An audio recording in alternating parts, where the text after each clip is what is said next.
প্রেম কিংবা বিয়ে যেটাই করেন, করলে ভদ্রলোকের সাথে করবেন, না হলে সারা জীবন একা থাকবেন।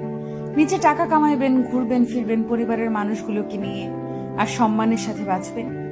যে মানুষ কথায় কথায় তার মতের অমিল হলে অসম্মানজনক কথা বলা শুরু করে, গালি দেয়, ওইটাই তার আসল চরিত্র।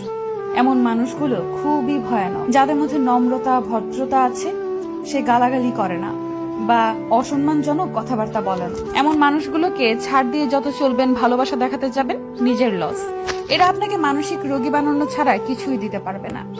এমন সম্পর্ক থেকে যত তাড়াতাড়ি সম্ভব বের হয়ে আসা উচিত। কেউ কারো জন্য মরে না। জীবন নষ্ট করার জন্য একজন অযোগ্য লোককে নিজের জীবনে জায়গা দেওয়াই যথেষ্ট।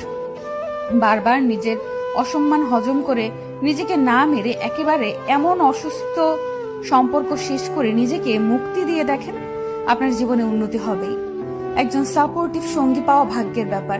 যে মানুষের মাঝে ভদ্রতা আছে, তারা তাদের দায়িত্ববোধ সম্পর্কে জানে। তারা অন্যের জীবন নিজের নিয়ন্ত্রণে আনার জন্য মরিয়া হয় না। আমি আমার পরিচিত এমন অনেক মানুষ চিনি যারা জীবনে অনেক ভালো কিছু করতে পারত, কিন্তু তাদের জীবন নষ্ট করে দিয়েছে তাদের জীবন সঙ্গী। আবার এমন অনেক মানুষ দেখেছি যারা